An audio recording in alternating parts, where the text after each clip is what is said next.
안녕하세요. 사연에 빠지다의 DJ 민영입니다. 배우자를 잘못 만나면 인생이 통째로 바뀔 수도 있다고들 하는데요. 오늘의 사연자님도 여자를 잘못 만나서 인생이 송두리째 흔들려 버렸다고 합니다. 오늘의 사연 어떤 내용일지 함께 만나보겠습니다.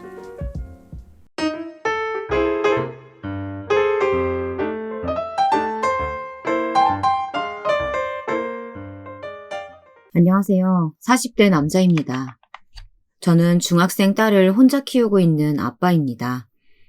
아내와는 3년 전에 이혼했어요. 제가 이혼을 결심했을 때 주변에서는 다들 그래도 아이는 엄마가 키우는 게 낫다. 더군다나 딸인데 아빠 혼자 어떻게 키우느냐는 말들이 많았습니다. 하지만 제 생각은 전혀 달랐어요. 저는 다른 것들은 다 내어줄 수 있어도 딸만은 절대 아내에게 보낼 수가 없었습니다. 제가 아내와 살면서 깨달은 것이 한 가지 있었거든요. 세상에 있는 모든 엄마가 모두 모성애가 넘치고 자식을 위해 희생하는 것은 아니더라고요. 제 딸을 그런 엄마 곁에 자라게 둘 수는 없었습니다. 그리고 무엇보다 딸도 엄마보단 저와 함께 살길 바랬고요. 당연히 자식은 나한테 떠넘길 줄 알았더니 웬일이야? 헤어질 땐 그래도 생각이 좀 통하네. 고마워. 덕분에 나는 훨훨 새 인생 살 수 있겠어. 법원에서 최종 이혼 판정을 받은 날 아내가 제게 한 말이었습니다. 그 순간 알았어요. 이 여자와 헤어지기로 한 결정이 제 인생에서 가장 잘한 선택이라는 걸요. 아내도 저와 딸아이를 떠나서 새 인생을 살게 돼서 행복하다고 했지만 오히려 아내와 헤어지고 진짜 새 인생을 살게 된 건 저와 딸아이였습니다. 저는 원래 파일럿이었어요. 항공사에서 비행기를 운전했죠. 그런데 코로나로 직격탄을 맞은 이후 무기한 휴가 상태였습니다. 사실 그때가 제 인생에서 가장 힘든 시기였어요. 살면서 처음으로 맛본 실패였죠. 그 전까지는 한 번도 실패를 경험해 본 적이 없었거든요. 학창시절부터 성적이든 교우관계든 문제없이 언제나 성실하게 살아왔고 군대 생활, 대학 생활, 그리고 취직까지 단 한 번도 제 인생에는 브레이크라고는 없이 탄탄대로이기만 했습니다. 이렇게 인생이 잘 풀려도 되나 싶을 만큼 말이죠. 그런 제 인생을 하늘에서 시기하신 걸까요? 제 인생에 아내가 나타난 이후부터 모든 것이 꼬이기 시작했습니다. 아내를 만난 건 제가 항공사에 근무할 때였습니다. 제가 비행 갔다가 연착이 돼서 잠시 대기 상태였는데 날씨 때문에 도저히 비행을 할 수 없다는 통보를 받고 저는 그 나라에서 하루를 보내야 했어요. 매일 일만 하며 바쁘게 지내다가 오랜만에 생긴 여유에 저와 동료들은 시간이 너무 아까워서 피곤한 몸을 이끌고 그 나라에 가장 유명하다는 클럽에 놀러 갔죠. 그런데 클럽 안에는 꽤 한국인들이 많더라고요. 저는 바로 그곳에서 아내를 만났습니다. 화려한 옷을 입고 무대 중앙에서 친구들과 신나게 춤을 추며 놀고 있었는데 클럽 안의 모든 남자들의 시선이 그 여자에게 꽂혀 있더라고요. 역시 사람 눈은 전 세계가 다 똑같더군요. 네, 아마 여러분들이 짐작하시는 게 맞을 거예요. 바로 그 여자가 제 아내가 되었습니다. 여기까지 들으면 제가 굉장히 운이 좋은 놈 같네요. 모두가 우러러보던 미모의 여인이 제 아내가 되었으니까요. 그런데 어쩌면 그때부터 제 불행이 시작되었는지도 모르겠습니다. 아내의 첫인상은 어디서든 눈에 띌 만한 미모에 화려한 분위기가 제 마음을 사로잡았습니다. 저는 태어나 처음 간 클럽에서 한눈에 반한 여자에게 제가 먼저 연락처를 주었습니다. 왠지 이 여자를 놓치면 안 될 것 같았거든요. 저는 여행이 끝나고 한국에 들어오면 꼭 연락을 달라고 했습니다. 꼭 다시 만나고 싶다고요. 그러자 여자는 알겠다는 듯 긍정적인 답을 줬죠. 저는 서울에 와서도 한참을 연락을 기다렸는데 한 달이 넘어서야 연락이 왔더라고요. 처음 보는 남자가 준 명함만 보고 먼저 연락한다는 게 좀 쑥스럽기도 하고 해서 조금 망설였어요. 당연히 그러셨을 거예요. 그래도 저는 연락해서 기다렸습니다. 꼭 다시 뵙고 싶었거든요. 여자는 학원에서 아이들에게 영어를 가르치는 선생님이었어요. 그리고 막상 만나보니 겉으로 보이는 외모와는 달리 굉장히 조용조용하고 얌전해 보이더라고요. 클럽에서 춤을 추고 있던 모습과는 굉장히 반대되는 모습에 오히려 반전 매력이 느껴졌습니다. 저는 그날부터 그 여자에게 모든 걸 올인했습니다. 만나면 만날수록 제 이상형에 너무도 가까웠거든요. 그리고 여자도 제 직업이 파일럿이라는 거에 굉장한 호기심을 느끼는 것 같았어요. 저는 이 여자를 절대 놓치면 안 될 것 같아 열과 성을 다해 공주처럼 모셨습니다. 이거 저번에 백화점 카탈로그에서 보던 거 맞지? 면세에 들어왔길래 비행 갔다가 너 생각나서 샀어. 어머, 이거 구하기 힘들다던데. 역시 항공사 다니는 오빠는 다르네. 너무 고마워. 내가 다음에 맛있는 거 사줄게. 제 직업 특성상 면세 제품을 저렴하게 살 수도 있고 외국에도 항상 나가다 보니 화장품이며 가방, 지갑 등등 여자들이 좋아한다는 제품이란 제품은 비행을 나갈 때마다 사서 맨날 선물로 주곤 했습니다. 그런데 언제나 반응은 남달랐어요. 애교도 워낙 많아서 작은 립스틱만 사다 줘도 자리에서 콩콩 뛰며 너무 좋아하더라고요. 그리고 무엇보다 남자 기를 살려주는 방법을 아주 잘 알았습니다. 얼굴도 예쁜데 예교도 많고 남자를 다룰 줄 아는 현명한 성격까지 제가 지금까지 찾던 여자라고 생각했습니다. 저희는 그렇게 몇 달 썸을 타다가 제 열정이 통했는지 연인 사이로 발전했어요. 저는 정말 행복했습니다. 그때까지만 해도 제가 찾던 여자다 싶었거든요. 저는 이대로 이 여자와 결혼까지 하겠다 굳게 마음을 먹고 있었습니다. 그런데 연애를 하다 보니 썸을 탈 때와는 조금 달라진 게 있었는데요. 썸 탈 때야 매일 연락을 주고받는 것도 아니었고 쉴 때마다 만나지도 않았기에 여자친구의 일과에 대해서는 다 알 수가 없었는데요. 막상 사귀고 보니 여자친구가 연락이 잘 되지 않더라고요. 물론 학원에서 근무하다 보니 출근이 늦고 퇴근이 늦었어요. 그런데 아무리 퇴근이 늦어도 그렇지 이상하게 저녁 10시 이후에는 연락이 잘 안 됐습니다. 여자친구는 수업이 끝나고 나면 완전 녹초가 돼서 집에 가자마자 잠들어 버려서 연락하기 힘들다고는 했지만 늦게 한국에 들어와 보고 싶어서 잠깐 보러 가고 싶어도 연락이 안 되니 쉽지 않더라고요. 그런데 상상하지 못했던 일이 벌어지고야 말았습니다. 글쎄 여자친구가 지금까지 제게 거짓말을 하고 있었더군요. 학원에서 아이들 영어를 가르친다는 건 다 거짓말이었습니다. 제가 하루는 비행을 끝내고 들어오자마자 여자친구가 너무 보고 싶어서 참지 못하고 여자친구네 동네로 향했습니다. 정확하게 여자친구가 근무하는 학원이 어디 학원인지 몰랐기 때문에 학원가 근처에 가서 차를 대고 수업이 끝나기를 기다리고 있었죠. 보통 10시면 끝난다고 했었거든요. 그렇게 10시가 되자 학생들이 학원에서 우수수 나오더군요. 저는 곧바로 여자친구에게 전화를 걸었어요. 그런데 전화를 받지 않더군요. 그래서 일이 바쁜가 싶어 여자친구의 집으로 가기로 했습니다. 학원가에서 여자친구 집이 멀지 않았거든요. 집 앞에 있으면 일을 마친 여자친구가 집으로 올 테니 서프라이즈로 등장하자 싶었습니다. 가는 길에 여자친구가 좋아하는 꽃도 준비해 갔습니다. 그런데 여자친구의 집이 있는 방향으로 가던 중 여자친구를 발견했습니다. 글쎄 학원가 근처 미용실 안에서 웬 여자들과 함께 나오더라고요.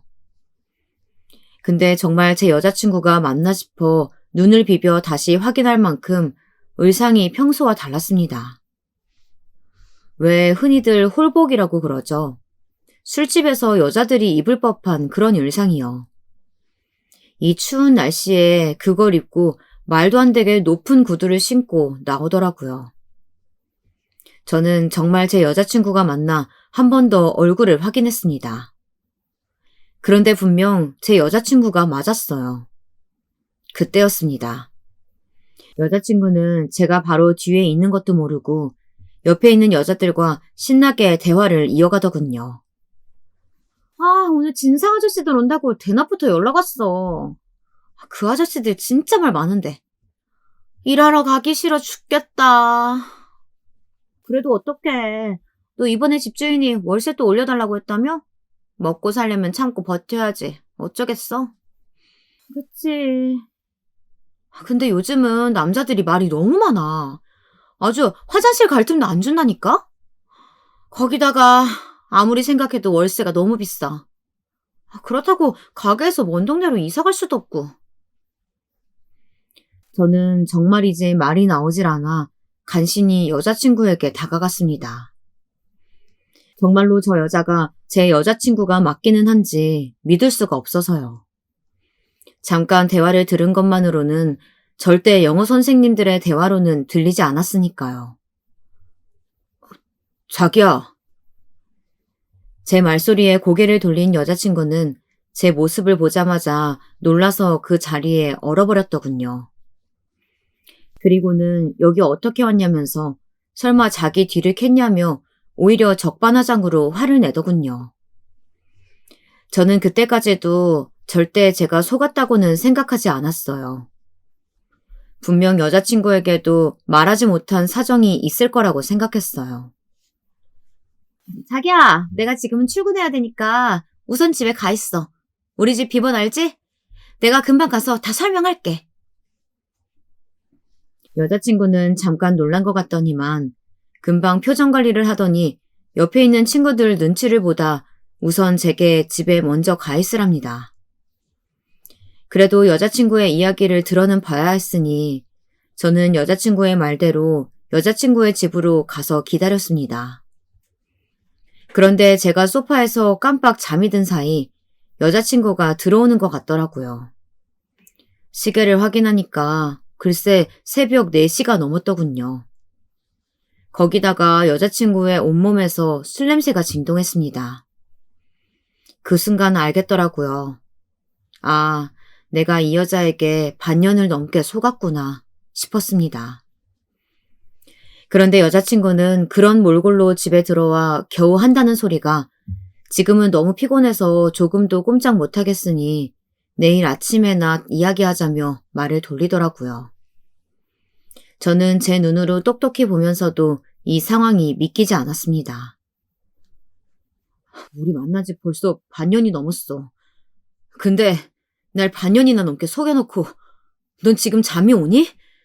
난 지금 당장 진실을 알아야겠으니까 이 상황에 대해 어떻게 된 일인지 당장 설명해. 오빠, 모른 척하는 거야 뭐야. 어차피 다 알았잖아. 난 술집에서 일하는 거. 그래놓고 뭘 자꾸 꼬치꼬치 물어봐. 여자친구는 오히려 제게 큰 소리를 치더군요.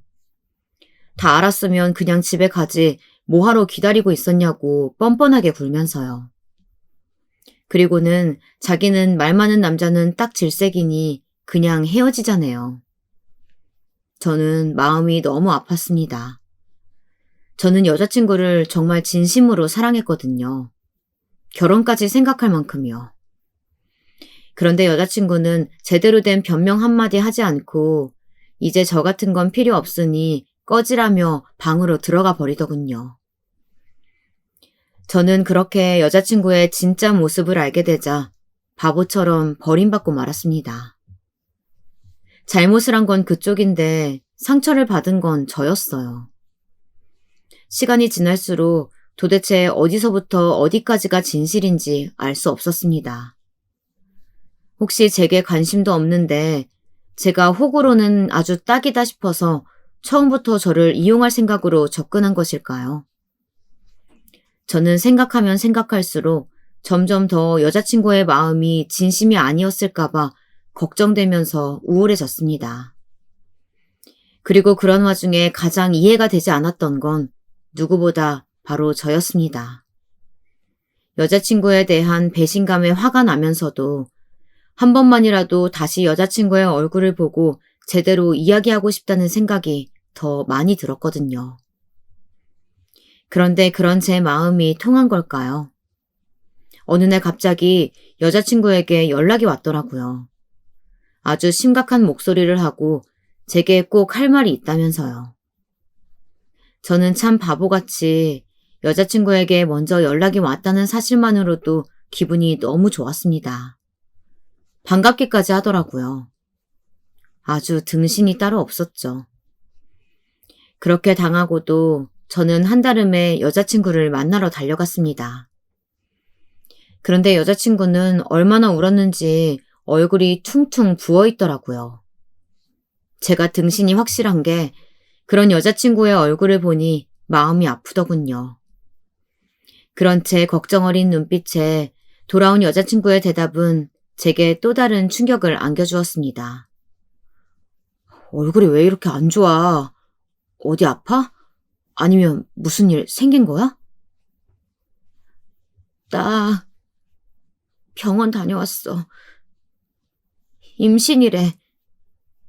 오빠 아이야. 저는 순간 제가 잘못 들은 줄 알았습니다. 그런데 여자친구는 곧바로 가방에서 초음파 사진을 꺼내 제게 건네더군요. 저는 너무 놀라 당황해 어떠한 말도 나오지 않았습니다. 그런 제 모습에 여자친구는 그대로 얼굴을 테이블에 파묻고 엉엉 울더군요. 이미 우리 헤어진 상황에서 오빠도 당황스럽겠지만 그것만은 확실해. 내 뱃속 아이는 오빠 아이라는 거.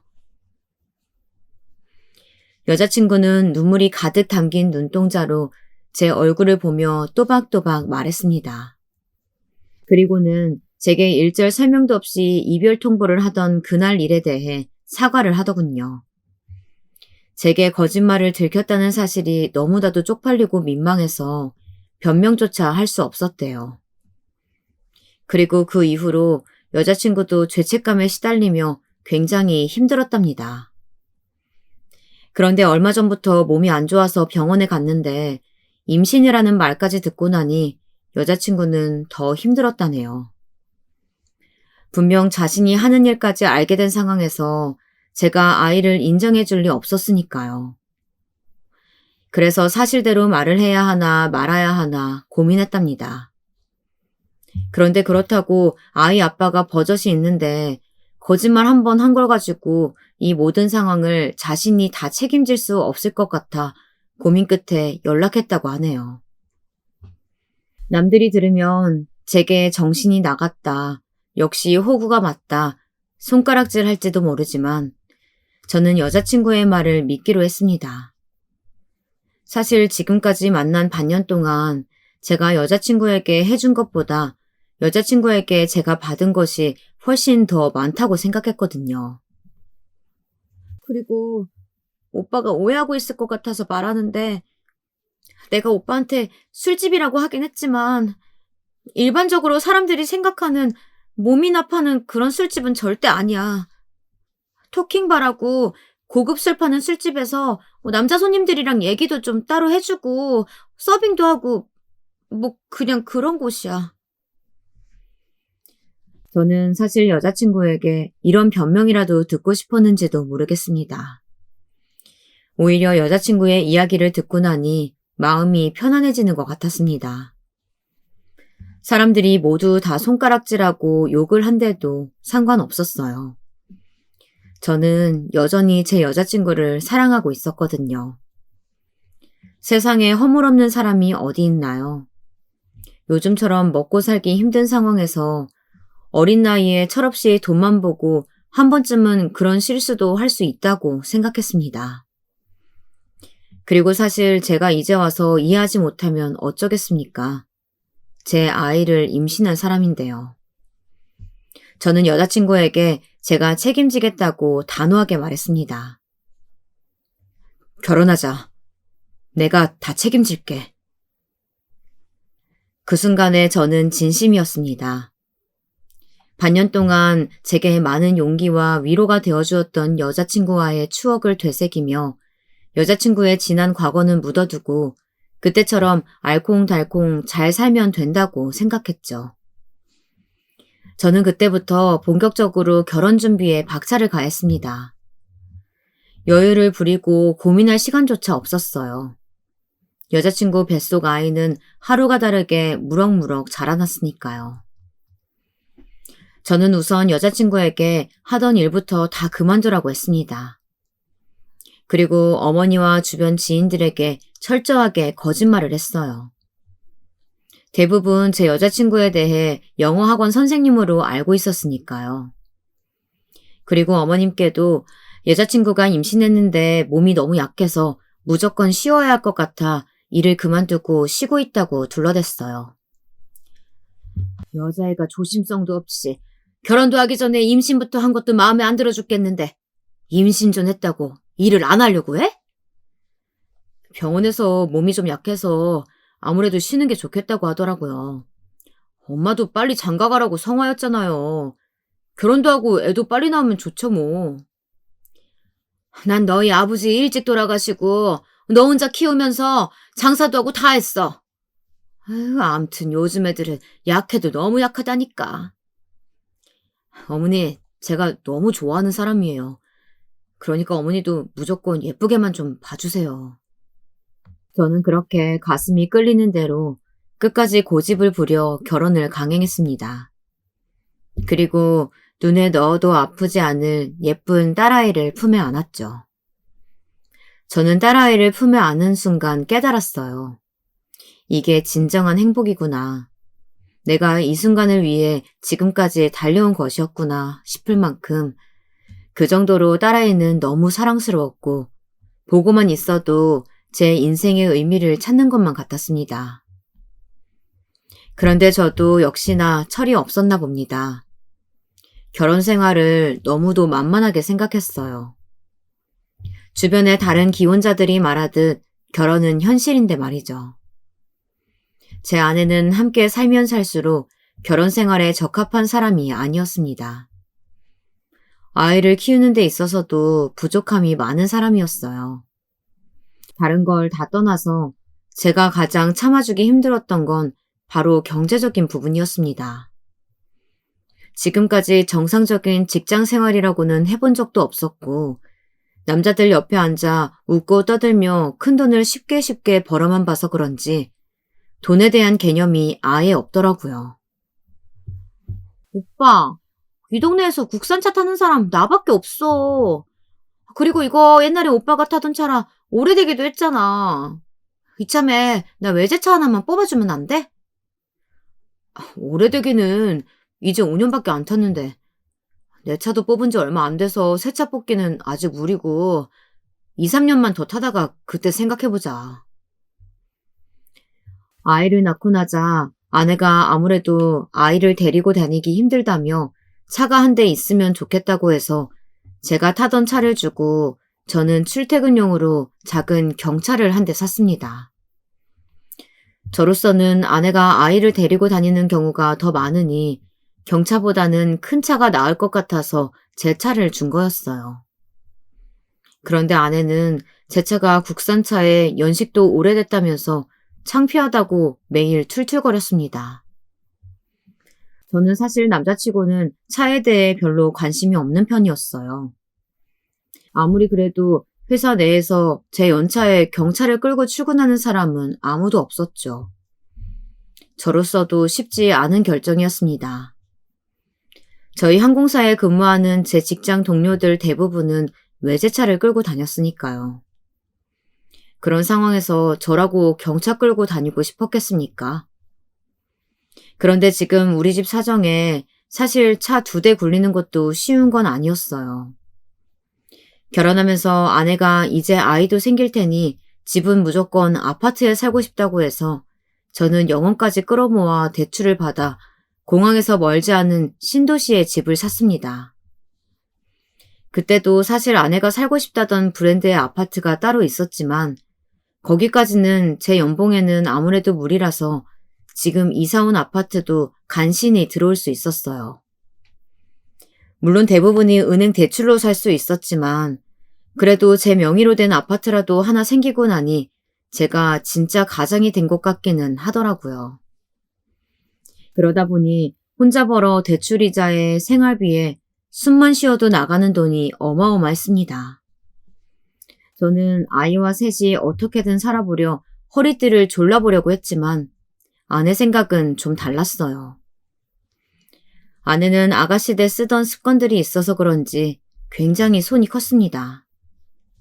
아이 물건을 사도 무조건 제일 좋은 상품을 써야 한다고 했고 아이 옷이나 유모차, 사소한 로션 하나까지도 다 백화점에서 샀어요. 그렇게 아이를 돌까지 키우고 나니 글쎄 1년 만에 아내는 백화점 VIP가 되어 있더라고요. 물론 아이를 위해서 산 거라고 하니 제가 쪼잔하게 일일이 따질 수는 없었지만 그래도 매달 백화점에서 날아오는 VIP 주차권을 볼 때마다 마음 한구석이 뭔가 쎄하니 뻥 뚫린 것처럼 허전했습니다. 문제는 그뿐만이 아니었어요. 오빠, 이번 달 수당이 이거밖에 안 나왔어? 비행을 그렇게 나갔는데?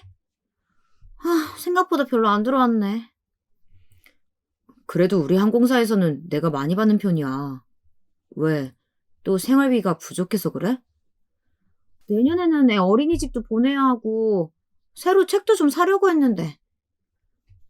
이래서 동네에서 좀 괜찮다는 어린이집에 보낼 수나 있을까 싶다. 지금 내가 버는 월급의 70%를 당신한테 생활비로 주고 있는데 그것도 부족하다고 하면 어떡해. 나는 당신 주고 남는 돈으로 대출이자에다가 적금도 들고 심지어 거기에 남는 돈 가지고 용돈도 쓰고 있는데. 오빠, 진짜 쪼잔하게 왜 이래? 지금 나더러 돈 많이 쓴다고 구박하는 거야? 오빠가 이미 나한테 생활비로 다 줬으면 거기서 끝이지. 몇 푼 되지도 않는 돈 저금이라도 하라는 거야 뭐야. 뭐? 몇 푼 안 되는 돈? 난 그 정도면 생활비하고 너 하고 싶은 거 배우고 싶은 거 다 하라고 준 거야. 네가 이렇게 개념 없이 흥청망청 다 쓰는 여자인 줄 알았으면 애초에 그만큼 주지도 않았어. 저는 지난 아내의 모든 과거를 제가 모두 떠안고 아내의 든든한 보호자가 되어주기로 마음먹은 이상 아내를 위해서라면 뭐든지 해주고 싶었습니다. 아내가 배우고 싶은 게 있다면 뭐든지 하게 해주고 싶었어요. 대학에 가고 싶다고 한다면 보내주겠다고까지 했죠. 그런데 아내는 매일 쇼핑이나 하고 다녔지 특별히 자기를 위해 뭔가 하려고 하는 것 같지 않았습니다. 그래서 저는 제가 나서서 평소 아내가 하고 싶다던 영어 학원을 알아봐 등록해 주었습니다. 그런데 그것도 제 성화에 못 이겨 억지로 몇 번 나가는 것 같더니만 기껏 비싼 돈 주고 영어 학원을 등록해 놓고는 언제부턴가 아예 가질 않는 것 같더라고요. 매일 영어 학원 가고 싶다고 노래를 부르길래 기껏 여기저기 알아봐서 괜찮은 데로 등록해 놨더니 매일 뭐 하느라 안 가는 거야? 그게 애 어린이집 데려다주고 집에 오면 너무 피곤해서 꼼짝도 하기 싫은 걸 어떡해. 거기다가 숙제도 많고 시험까지 보는데 매일 애 보느라 지쳐서 공부할 시간도 없단 말이야. 아내도 애 보느라 힘들 텐데 왜 그렇게 공부까지 하라고 성하냐고요. 모르시는 분들은 그렇게 생각하실 수 있을 거예요. 그런데 평소 아내 하는 행동을 보면 누구나 저처럼 생각했을 겁니다. 아내는 사실 집에서 하는 일이 없었어요. 제가 직업 특성상 집을 비우는 날이 종종 있다 보니 아내는 매일 혼자 애를 본다며 힘들다고 했어요. 그래서 아이가 어린이집에 다녀오면 돌봐주실 수 있는 시터도 있었고 이틀에 한 번 청소와 식사 준비를 해주시는 이모님도 불렀죠. 주말에 아내가 외출하면 항상 저희 어머니께서 딸아이를 데려가 봐주시기까지 했습니다.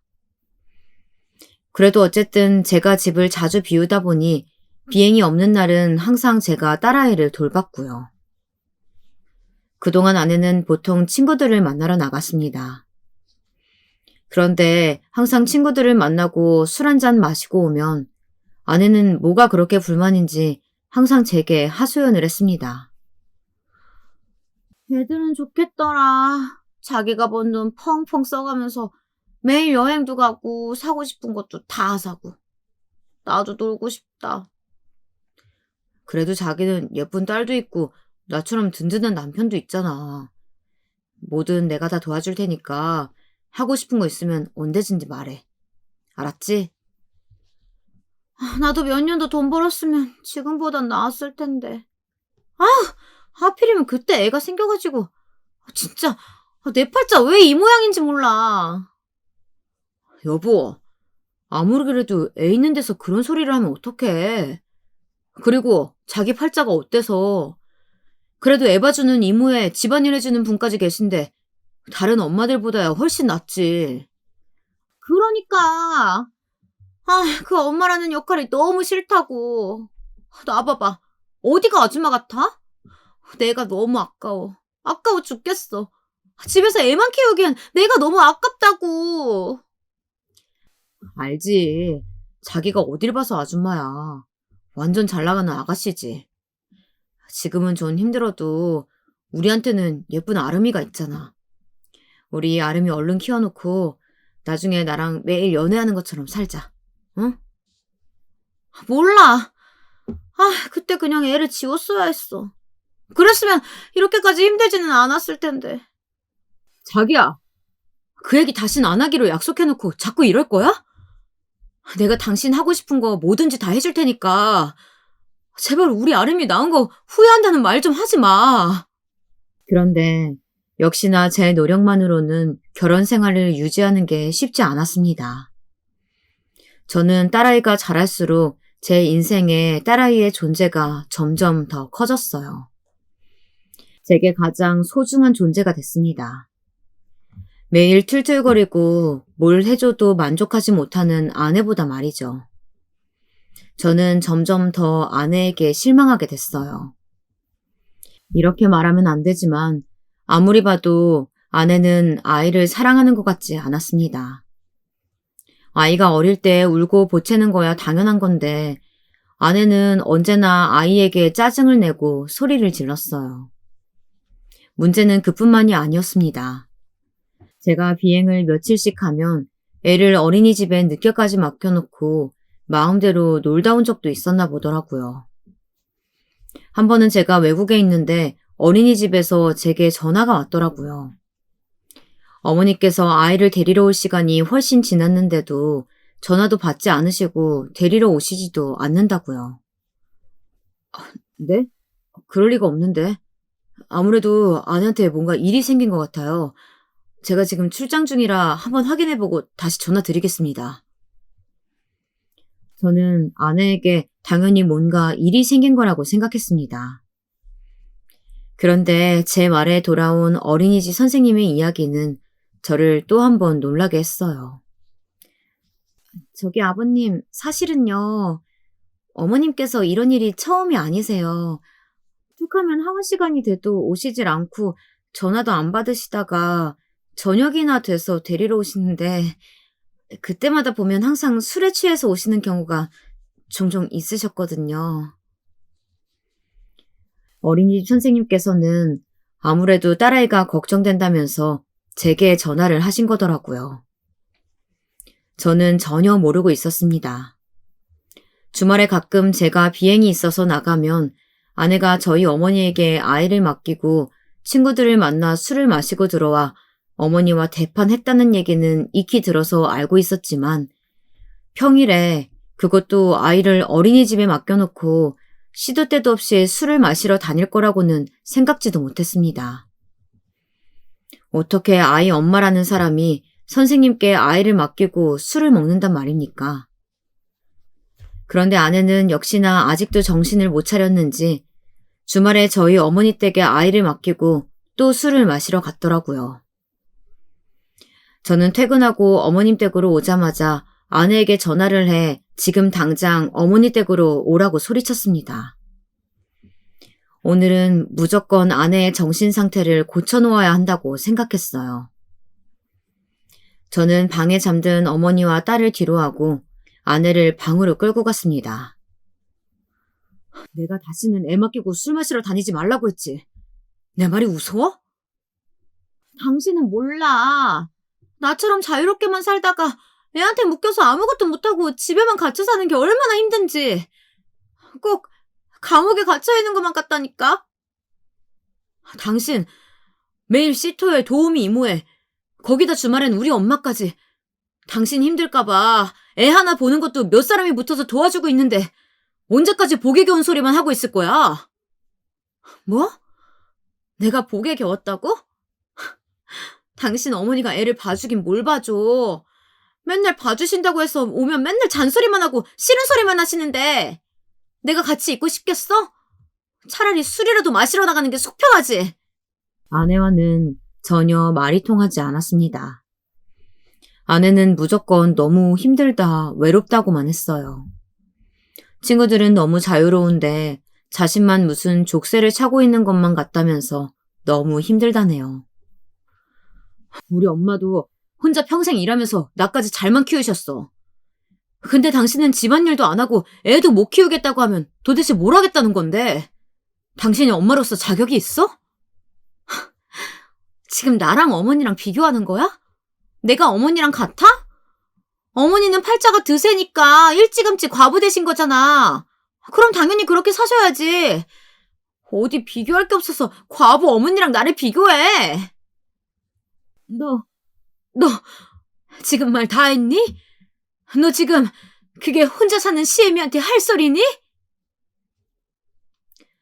하필이면 그때 잠에서 깨서 나오셨던 어머니께서 저희 이야기를 다 듣고야 말았습니다. 나는 뭐 네가 예뻐서 주말마다 힘들게 애 봐줬는지 알아? 우리 소녀 불쌍해서 그랬다. 요즘 엄마들은 애들 교육이다 뭐다 해서 놀아주는 것도 아주 잘만 놀아준다던데. 너는 애가 맨날 유튜브만 보여준다며? 그래서 내가 주말만이라도 놀아주려고 데려오려고 하는 거야. 어머님이 그렇게 애 잘 키우시면 아예 소녀도 데려다 키우시면 되겠네요. 아예 이참에 데려가세요. 당신 그만 못해? 됐다, 됐어. 남편 복 없는 년이 어디 며느리 복이라도 있겠니? 너 다신 우리 집에 오지 마라. 나 다신 너 안 본다. 어머니가 그렇게 화내시는 모습은 처음 보았습니다. 다시는 아내 얼굴을 보고 싶지 않다고 하셨죠. 하지만 어쩌겠어요. 제가 선택한 사람이었고 눈에 넣어도 아프지 않을 제 사랑스러운 딸의 엄마였으니 제가 참고 살아야 한다고 생각했습니다. 그렇게 쉽지 않은 결혼 생활을 참고 버티는 사이 아이는 어느새 불쑥 자라서 학교에 들어갔어요. 애가 학교에 들어가니 신경 쓸 게 한두 개가 아니더군요. 딸아이는 저와 엄마의 좋은 점만 쏙 닮아서 얼굴도 너무 예뻤는데 공부까지 잘했습니다. 그리고 저를 닮아 공부뿐만 아니라 운동에도 욕심이 많았어요. 항상 하고 싶은 것도 많고 배우고 싶은 것도 많은 아이였죠. 저는 아이가 하고 싶다면 뭐든지 다 하게 해줬어요. 하지만 아내는 그런 딸아이가 또 불만이었죠. 애가 욕심이 많아서 하겠다는 게 너무 많다면서 자기가 매니저도 아닌데 애 뒤만 졸졸 따라다니느라 너무 힘들다고요. 저는 큰맘 먹고 아내에게 외제차를 뽑아줬습니다. 제가 쉬는 날은 제가 직접 아이를 데리고 다녔지만 제가 비행 가고 나면 아내가 아무래도 혼자 바쁠 것 같아서 그 정도 선물은 해줄 수 있겠다 싶었습니다. 부부 사이야 여전히 좋지 않았지만 그래도 아이 엄마로서 할도리는 할 수 있게 도와줘야 한다고 생각했죠. 그때까지만 해도 그게 제 딸아이를 위하는 방법이라고 생각했습니다. 그런데 언제나 탄탄대로일 것만 같았던 제 인생에도 위기가 찾아왔습니다. 코로나가 터져버린 거죠. 하늘길이 막혀버리면서 제가 다니던 항공사도 모든 일정이 다 막혀버렸어요. 물론 예상치 못한 상황이었으니 어쩔 수 없는 일이었지만 제 경제력만에 의지하며 살던 저희 가정엔 아주 큰 문제였습니다. 차를 팔라고? 차 없이 애를 어떻게 데리고 다니라 그래? 그리고 생활비는 왜 이것밖에 안 줘? 이거 가지고는 이번 달 카드값도 못 막아. 제가 다시 비행을 나갈 수 있을지 없을지 모르는 상황에서 회사에서 받는 기본금만 가지고는 지금까지 살던 대로 살 수는 없었습니다. 줄일 수 있는 지출은 최대한 줄여야 하는 상황이었죠. 저는 우선 주변에 다른 일자리를 부탁해 놓은 상황이었으니 당분간만 좀 아내에게 이해해 달라고 했어요. 저는 지금 상황에 우리에게 외제차는 무리니 당분간 아내에게 제 차를 가지고 다니라고 했죠. 그런데 아내는 아주 난리가 났더라고요. 뭐? 나더러 경찰을 끌고 다니라고? 됐어. 나 그럼 애 데리러 못 가니까 당신이 알아서 해. 어차피 지금 당신 놀고 있잖아. 노는 게 아니라 하루라도 빨리 다른 일이라도 구해서 먹고 살아야 할 거 아니야. 다시 비행 나가기 전까지는 상황이 상황이니까 당신도 고집 그만 부리고 이번만큼은 내 말대로 해줘. 남편이 항공사 다닌다고 다들 부러워할 땐 언제고 코로나 터지니까 아주 남편 어떻게 됐냐고 일은 나가냐고 궁금해서 다들 난리야. 내가 쪽팔려서 동네를 다닐 수가 없어. 그게 왜 쪽팔릴 일이야. 사람 일이 어디 그렇게 다 마음대로 돼? 살다 보면 이럴 때도 있고 저럴 때도 있는 거지. 이럴 때일수록 가족이 다 같이 힘을 합쳐야지. 웃겨? 그럴 때만 가족이 다 같이 힘을 합쳐야 되는 거니? 우리 대출 때문에 힘들 때 그때는 그럼 너희 엄마는 왜 안 도와주셨는데? 고향에 있는 땅 좀 팔아서 도와줄 법도 한데 본인 놓으라고 손댈 생각은 하지 말라고 하셨잖아. 아내는 항상 이런 식이었습니다. 무슨 말만 하면 저희 어머니를 물고 늘어졌죠. 이제는 놀랍지도 않았어요. 원래 그런 사람이라고 생각하는 편이 나았으니까요. 그리고 이제는 예전에 연애할 때의 아내 모습은 아예 생각도 나질 않았습니다.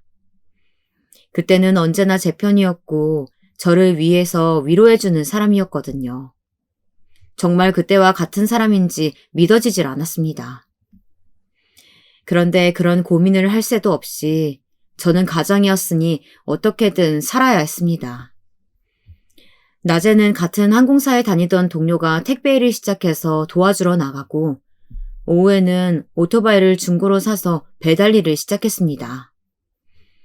저도 태어나 처음 겪는 일들에 매일매일 쉽지 않았습니다. 다시 사회 초년생으로 돌아간 것만 같았죠.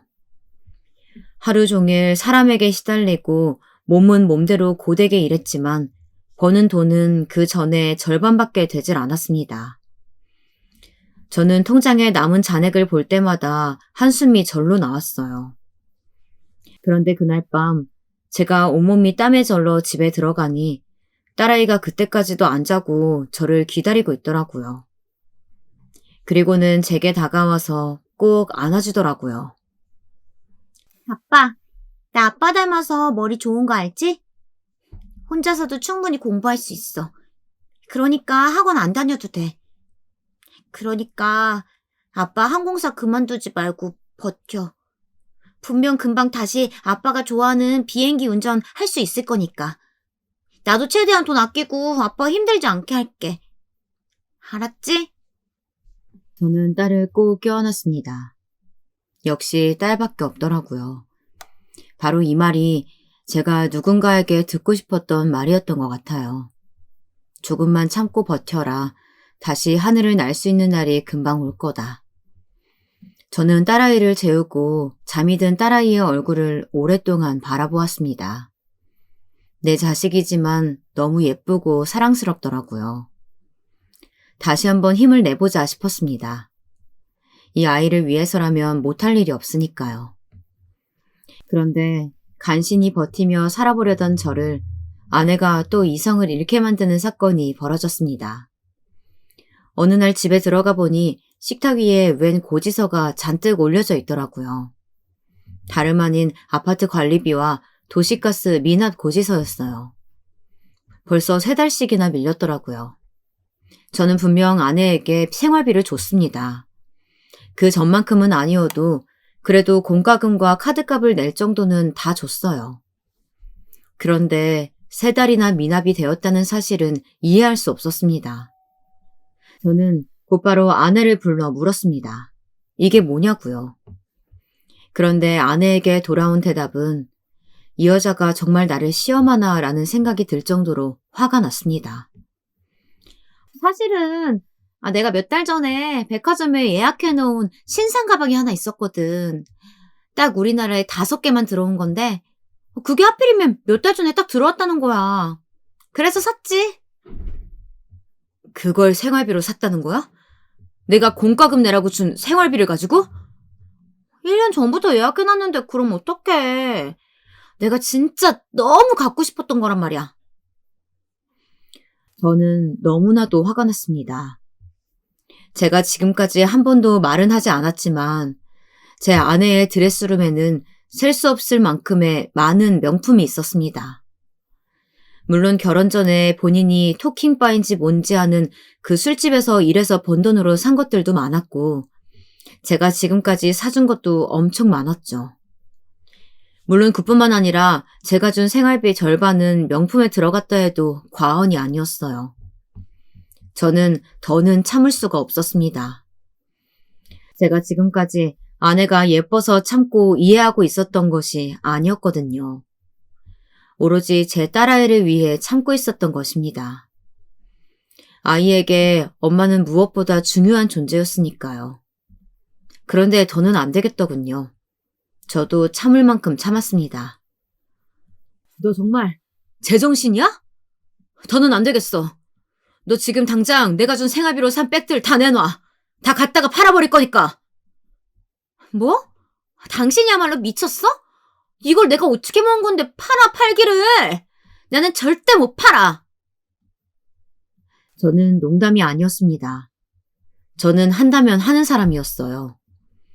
지금 우리 상황을 뻔히 아는 여자가 남편이 새벽에 나가서 밤 늦게까지 택배 일에 배달 일에 고생하며 다니는데 어떻게 우리나라에 5개밖에 들어오지 않는 가방 하나에 눈이 돌아서 산답니까?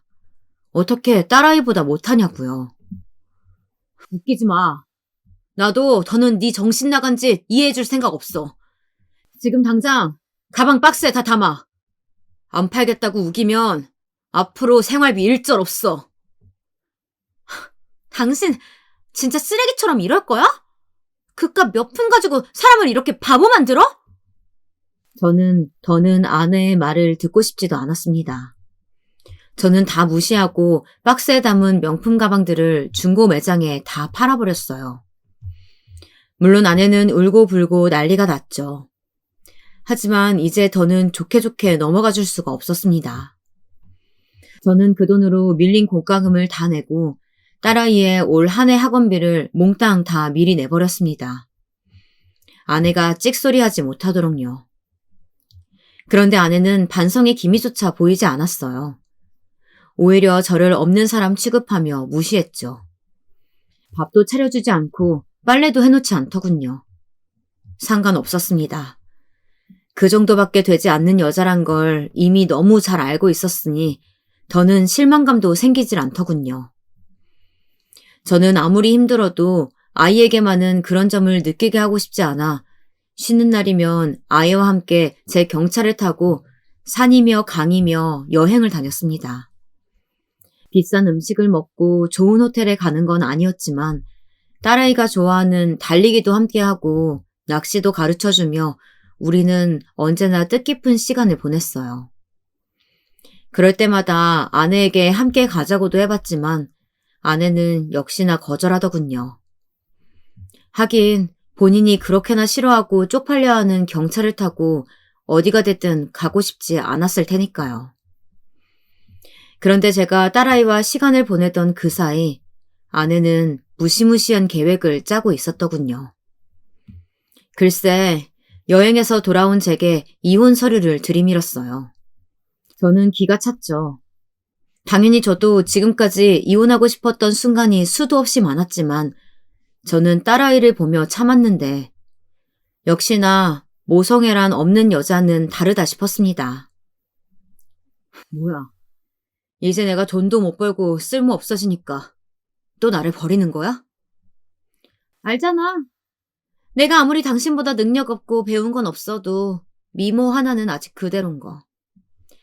안 그래도 당신 지금까지 고지식해서 너무 재미없었는데 당신이 나라면 죽는 신용이라도 하고 뭐 돈도 잘 써서 참고 살았었던 거거든? 근데 이제 돈도 안 줘. 거기다가 감히 내 가방에 손까지 대는데 나도 더는 같이 못 살아. 그 순간 어젯밤 여행지에서 딸아이가 한 말이 떠오르더군요.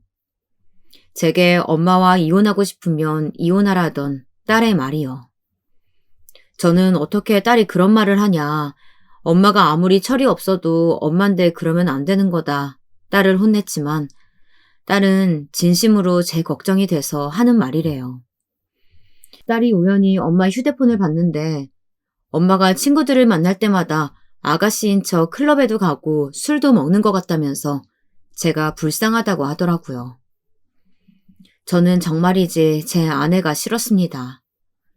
모든 나쁜 짓을 하려면 걸리지를 말아야 하는데 멍청하기까지 한 제 아내는 언제나 들키고 말았죠. 제게 들키는 거야 이제는 어쩔 수 없다지만 제 딸아이에게까지 들켰다는 사실에 저는 더는 할 말이 없었습니다. 좋아. 나도 당신이 먼저 말해주니 좋네. 그러자 우리 이혼해. 당신은 당신 살고 싶은 대로 살아. 내가 우리 아름이 키우면서 잘 살게. 뭐? 당신이 아름이를 키운다고? 왜? 아내는 제가 순순히 이혼해준다는 것도 딸아이까지 키우겠다는 것도 진심으로 이해가 되지 않는 눈치였습니다. 당연히 이 여자는 제 생각 같은 거 이해할 리 없었죠. 아직도 그 옛날 토킹바에서 남자들 등이나 처먹던 사고방식에서 전혀 벗어나질 못했으니까요. 와, 당신 진짜 대인배다. 내 딸을 당신이 데려다 키우겠다고? 어머, 이혼 선물이야? 고마워서 눈물이 다 날 것 같네. 사실 제가 말하지 않은 것이 하나 있습니다. 제 딸아이에 관해서요. 사실 제 딸은 제 생물학적 친딸이 아니었습니다. 아이가 돌이 됐을 때 아내가 애를 보다가 다쳐서 제가 병원에 데려간 적이 있었는데요. 그런데 아이 혈액형이 제가 알던 혈액형이 아니더군요. 아내가 또 제게 거짓말을 한 거였어요. 그래서 저는 아내 몰래 곧바로 유전자 검사를 했습니다. 역시나 제 예상대로 딸은 제 친딸이 아니었어요. 그때 아내와는 서로 바닥까지 드러내며 싸우고 별것까지 갈 뻔했지만 이미 이를 되돌리기엔 너무 늦어 있었죠. 물론 저도 고민을 많이 했습니다. 하지만 저는 이미 제 딸을 너무 사랑하고 있었어요. 그래서 엉망인 제 아내를 참고 살았던 거예요. 아버지도 친아버지가 아닌데 자신을 낳아준 친어머니마저 저런 사람이라면 제 딸아이가 너무 안쓰럽고 불행할 것 같아서요. 그래서 저는 사실을 알면서도 참아왔습니다. 하지만 이제는 딸아이마저 알아버리고 말았어요. 자신을 낳아준 엄마라는 사람이 제정신이 아니라 엉망이라는 사실을 말이죠. 저런 엄마라도 있는 게 나을 거라 생각했는데 제 착각이었습니다. 저런 엄마라면 필요 없었어요. 저는 그렇게 아내와 쿨하게 이혼해줬습니다. 양육권까지 제가 다 갔고요. 저도 잘 압니다. 그 순간 아내는 마음속으로 저를 등신 중에 상등신, 호구 중에 호구라고 생각했을 거예요.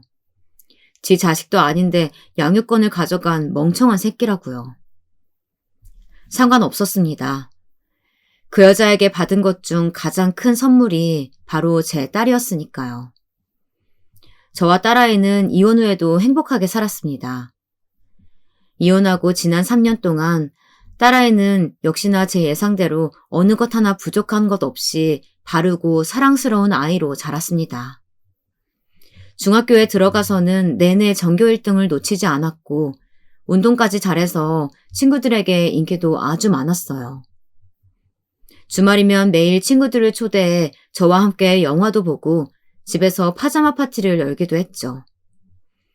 저는 여전히 배달일과 택배 일을 병행하고 있었어요. 이제 슬슬 하늘길이 열리고 있다는 좋은 소식도 있어서 항공사에서는 복직 이야기도 나오고 있었습니다. 그러던 어느 날이었습니다.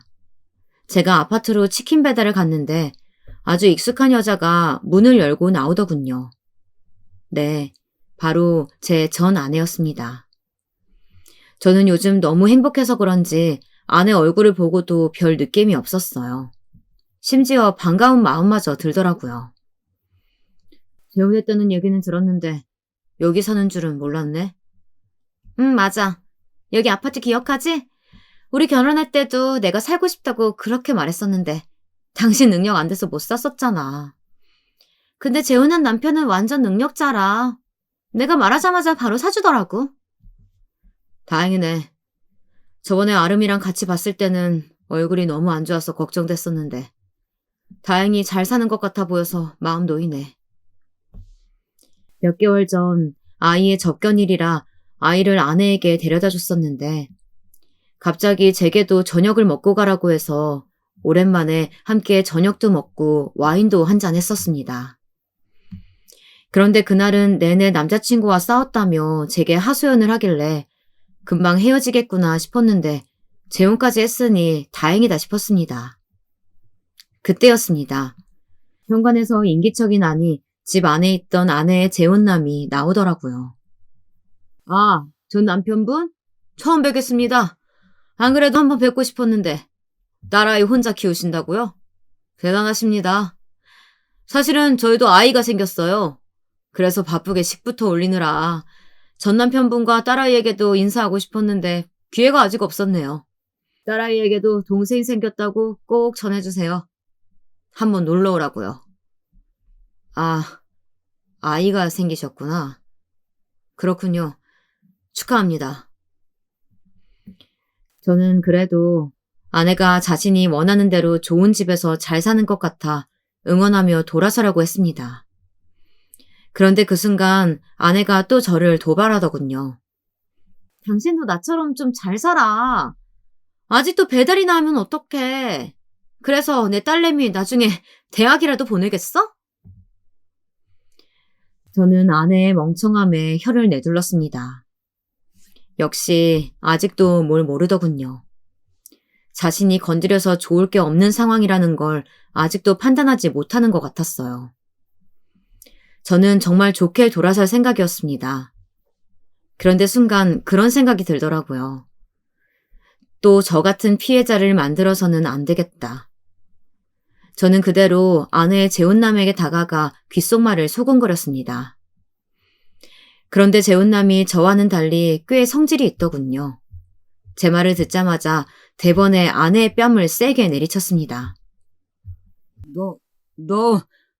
네가 감히 나를 속여? 이런 천박한 년. 지금 당장 내 집에서 나가. 자기야, 갑자기 왜 이래? 저 새끼가 뭐라고 했는지는 몰라도 믿지 마. 우리 아기 놀라겠어. 우리 아기? 이 애가 내 애가 맞기는 하냐? 뭐? 그게 무슨 소리야? 당연히 당신 아이지. 야! 너 뭐라고 한 거야? 뒤에서 아내의 찢어질 듯한 목소리가 들렸지만 저는 그대로 엘리베이터를 타버렸습니다. 더는 할 이야기가 없었거든요. 제가 재혼남에게 뭐라고 했냐고요? 지난 접견일 날 와인 한잔 하자더니 제게 외롭다고 들이대길래 같이 잤어요. 아마 그날이 며칠이더라. 뭐라고? 당신 지금 뭐라고 했어? 혹시 알아요? 나도 결혼 전에 저 여자가 임신해서 결혼한 거. 근데 결혼 전에는 내 애라고 우기면서 결혼하자고 하더니만 이혼할 때는 글쎄 내 애가 아니라네. 이혼해달라고 하더라고요. 암튼 조심하세요. 아기 태어나면 유전자 검사는 꼭 하시고요. 정말 이혼한 아내와 같이 밤을 보냈냐고요? 그럴 리가요.